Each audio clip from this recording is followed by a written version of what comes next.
Hi, welcome back to Mediocre Arts and Crafts. Today I'm going to take you through how I created this mouse house card using Mintay papers, which you can find at maymaymadeit.com. I'll have those links below. Let's get started. So to make this card, we are going to use the Mintay door book and the Mintay Flora Book 3. So first thing I did was I went through the Flora book and found something that I wanted to use as a background. This one has a number of pages that have this wood tree bark kind of pattern on it, so I picked one of those. And then I went through and chose my favorite door out of the door book, and it ends up being, well, the one I chose for this one is the little door with the little window.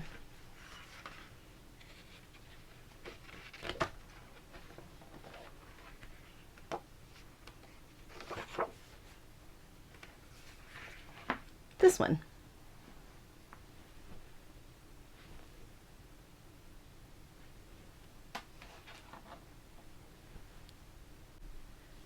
For this card, I used the Mintay Flora Book 3 as well as the Mintay Door Book. The Flora Book has a number of pages that have this tree bark design on the back, so I went ahead and chose one of those. And then I chose a door out of this book. And then it's this one here, and then I actually cut out a second version of this and cut it down to create what will be a window. So I go ahead and cut those out and kind of leaf through the book and decide what other images you want on your card.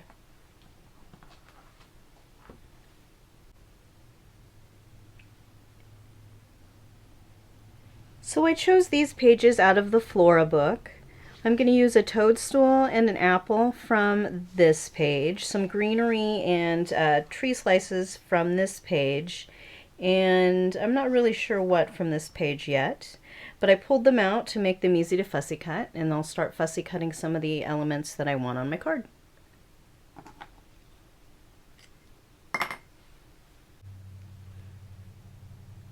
So there are two schools related to fussy cutting, I think. People like it or they don't like it. I am resigned to it being part of the crafting that I do. So I try to enjoy it as much as I can. Don't forget, when you're fussy cutting, you have control over what gets cut out. So if you want one of these things, which is some sort of pod, but you think that this end is too long, then you just cut a piece of it off and no one will ever be able to tell. Additionally, if you start with your scissor at the end of your scissor and move the paper as well as your scissor, you get a little more control rather than just trying to move the scissors around. And then you can continue to cut as you are turning. And then also, when you have different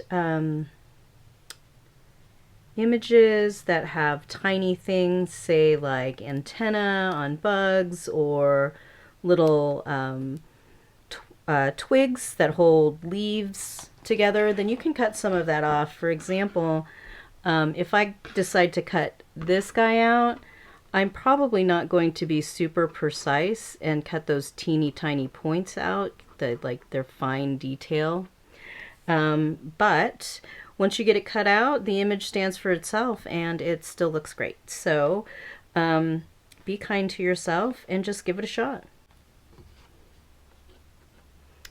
So I am taking just a section of this tree and going to use it for greenery. The images that I have so far are pretty dark, so I wanted to add a little green in there. Again, these little pieces here are ones that I probably might cut a couple of them out or off, but I'm also just going to kind of cut the start of where I want, and then I'll do do a little more fine cutting after I get this piece off of the sheet.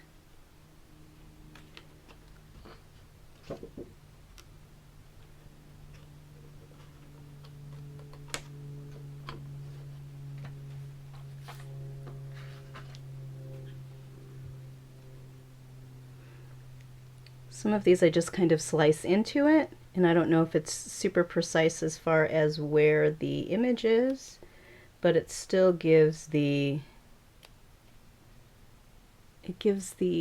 illusion of having little pieces of it that are cut super fine, even if you ended up really cutting a few of them off. Just cut into it like that and continue that a little bit.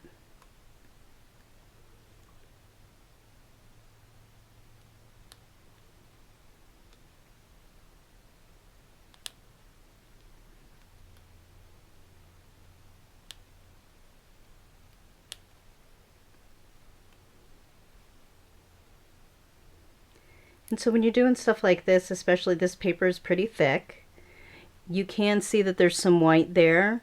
So you can either work the fibers with your finger to kind of have a little less of that white to show, or you can, of course, ink the edges with a green marker or some green ink in your ink blending tool.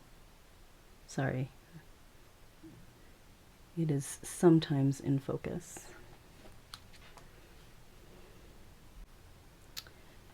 Okay, I am ready with my A2 size card base, and I went ahead and rounded the corners. And so here is the background that I'm using. I went ahead and rounded the corners as well.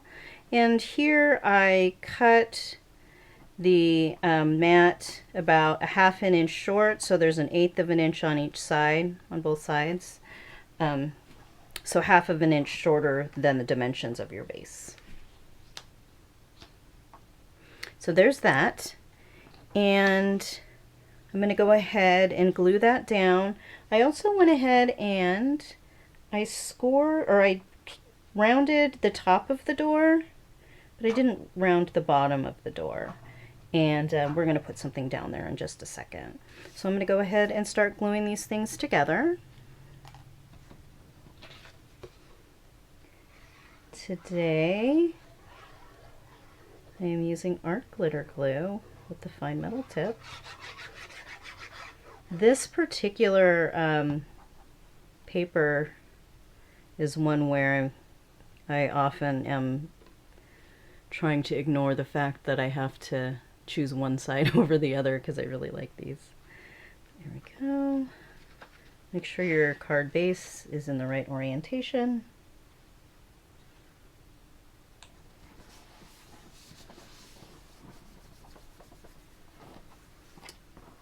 And I went ahead and cut one of the little log slices out of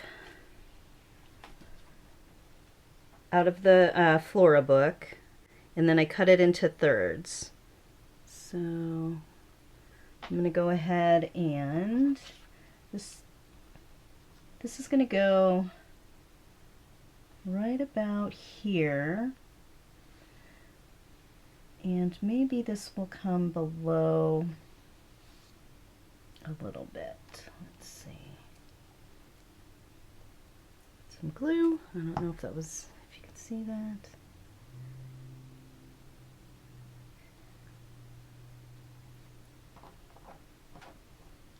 This one will be right about here. This one will be right about here. Yep, I did let some glue show, but that's okay because we're going to cover that up. And then I want these other two to be flat as well. And this is acting as sort of a platform that the door is standing on.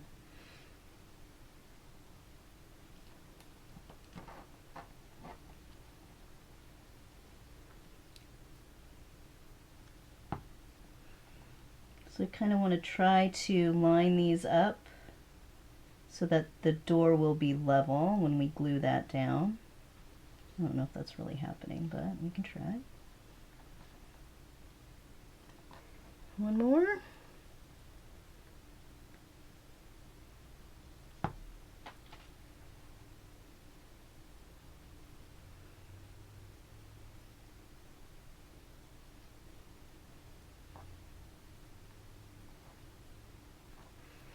And now this guy is going to go right here. And if I do it quick enough, I'll have a tiny second of wiggle room still left in the slices of tree in case I want to adjust it at all. And there we go. There's my door.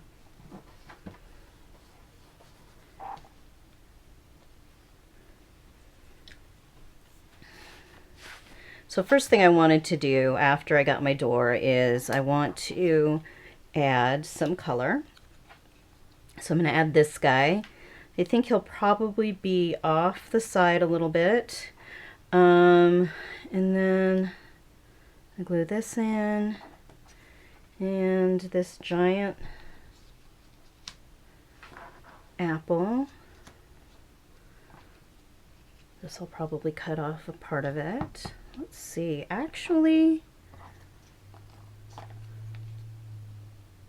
so this is an identical window that I cut out of one of the doors because I wanted a matching window for the house. So I am going to put it that way. It does have some shadow in it, but unless you're super invested in the narrative of the story of the mouse that lives in this house, I think that it's okay to put it either way. And then I sliced one of these orange slices and cut it in half, and those will be like those shutters that you see kind of decorative outside of a window. And I just wanted to kind of line it up to see what kind of space I have here. I'm going to put it up a little higher and over a little bit more. So I'll start with this one. Put it out here. Whoop. Slippery. And this one. Oh, here, let's go ahead and do this one now.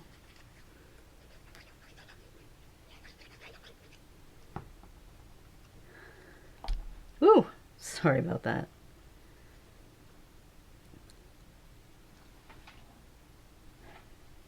There's that. Is it crooked? Don't tell me if it is. And then this one.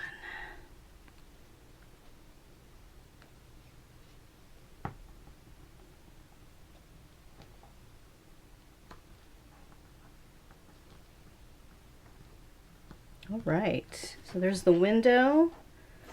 I've got these two things cut out as well. I wasn't really sure. I had put them up on the top at first. Let me put the whole thing together and see if I still want to use those.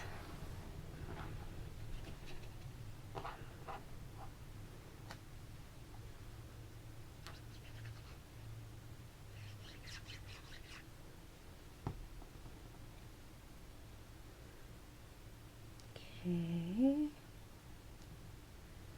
It's down here.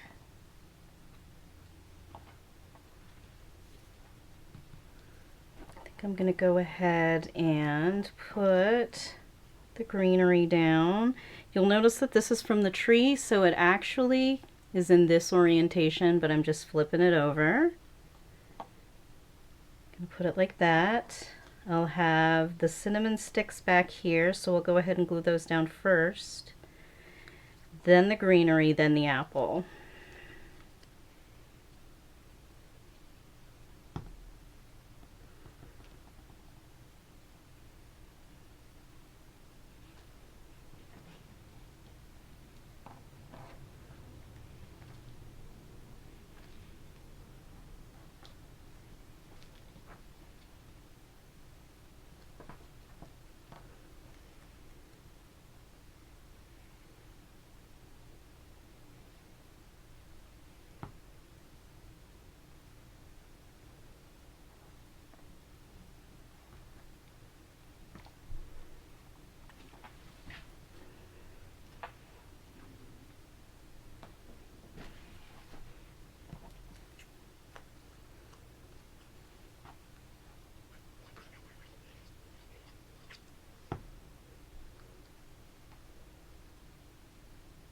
This guy just goes like that.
So there you have it, my Mintay Mouse House card. If you are interested in these amazing papers, I am going to link them in the description below. Also, if you enjoyed this tutorial or this card, please subscribe to my channel and you will see more. Thank you for watching. Have a great day.